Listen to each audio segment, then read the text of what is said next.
So, ladies and gentlemen, thanks for coming down to see Adam Scott, who is tied for the lead at 7 under. He recorded a 4 under par 68. He's currently tied for the lead. Adam had 3 birdies, 8, 12, 13, and an eagle on 15. After a 40-minute rain delay and a fantastic drive on 15, what was going through your mind while you were waiting to think about your second shot on 15? Yeah, I'd teed off just before they delayed us, so I went up and marked my ball and we waited. It was probably 40 minutes in between shots, came back out and the wind had picked up, so my shot got significantly longer. And it was now, instead of a 4-iron, it was now a 2-iron. And I was thinking whether I should be smart and lay it up or not, and had that discussion with the caddy, but it was kind of a perfect number for a 2-iron, if there is such a thing, in 15 at Augusta, and hit a great shot, which set up an eagle. And these are the kind of momentum things that you have to sometimes make happen to put yourself in a good position. So when you're swinging well, you have to go for it. And it wasn't, I don't know if it was the smartest decision, but it certainly paid off. It's a beautiful shot. Scott. Adam, to call this leaderboard star-studded would be an understatement. Entering a weekend like that, have you ever seen anything like that? And how do you try to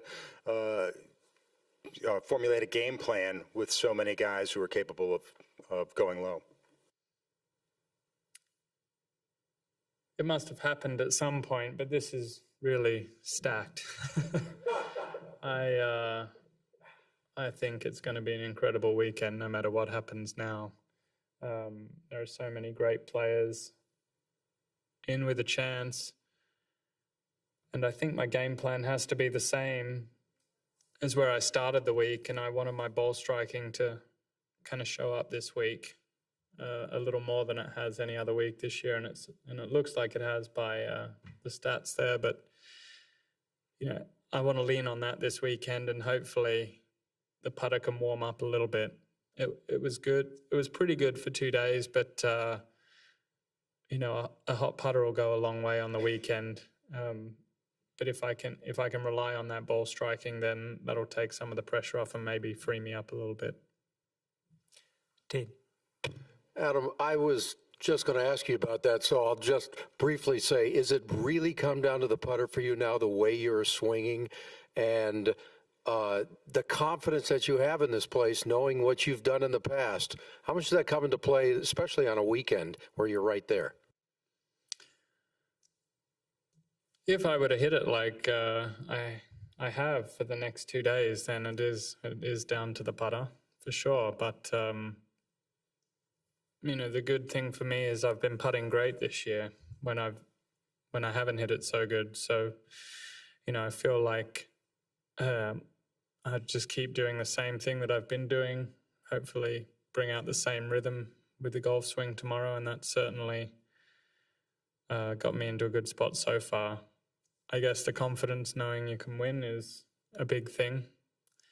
That was a similar kind of way I played in 13. I just slowly chipped away all week and ended up at the top after 72 with Angel. A good front 9 over the weekend could go a long, long way in this tournament and maybe separate some guys from the field. But if no one's able to do that, it's really going to be, you know, a survival of the fittest out there. It is really an incredible leaderboard. I think it's exciting to be a part of. James. Stayed really patient over the first 2 days, Scotty. Is that part of the game plan, and is it easier to do here? And do you have any insight as to why you play so well when it's overcast, dreary, sort of wet weather?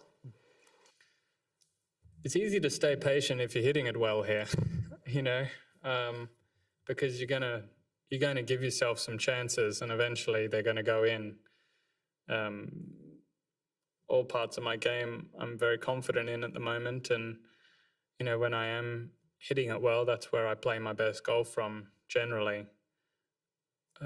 So that helps me stay calm out there and patient and all the things that you're meant to be doing, I guess, when you're playing major championships. And I don't know. I think it's maybe coincidental, the overcast weather. Evan? Gotti, do you know that you've never shot 2 rounds in the 60s to start the Masters? Yep. I could have guessed. I didn't, but I could have guessed. What's different about this year, in your words? I've really worked on everything with the Masters in mind from the start of the year, much like I did in 13. I mean, I probably have done every year, but a little bit more intent maybe this year. I certainly some similarities to that year in 13, where I want to prove to myself that I've got it and I've worked at it. And certainly the last 3 weeks, I haven't played a golf tournament since the Players, and the focus has purely been on being ready for here. So far, so good. But now it comes down to seeing whether it's actually going to pay off. You said in 2013 there was just this feeling all week that you were going to win. What's the feeling this year? It was more a feeling for the 3 months leading up to it that I was going to win, and I was trying to not think about it while I was here winning. I don't think it does you a lot of good out there thinking about winning until it actually comes down to it. But like I hinted before, I mean, I was quietly confident that I could see every part of my game was where I wanted it to be, and if my striking wasn't there this week, I felt like I could lean on my short game because it's as good as it's ever felt. But the striking has been there, so I've been playing fairly stress-free so far. I've been in a little bit of trouble, but I've managed to dig myself out of it. Brian? What happened on the putt on 16?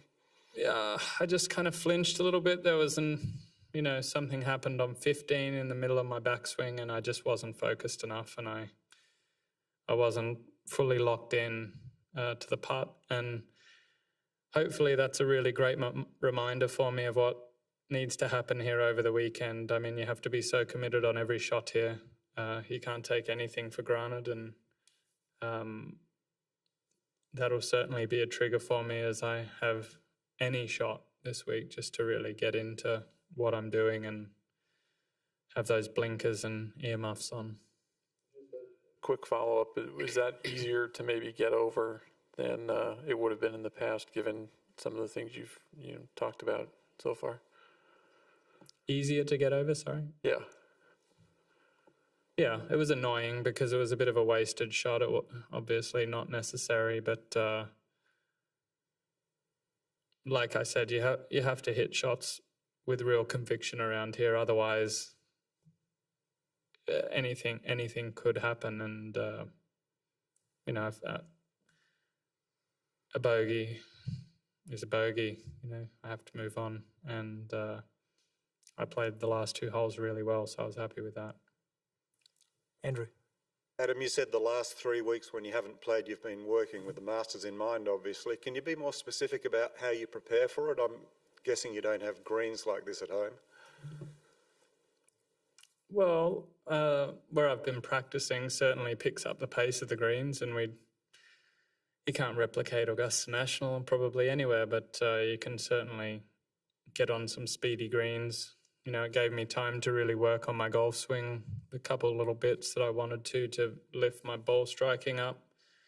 It was nearly there at the Players, but I felt like I could use that time wisely to do that. And the rest of the time was just kind of putting in some hours on the putting green, managing the short game, and getting some rest and getting the body in top condition and trying to peak. I mean, it's very hard to do this in golf, I think, but I felt like I was ready a week out from Thursday, and I was just kind of ticking days off, floating around here last weekend and early in the week, just trying not to mess myself up, really.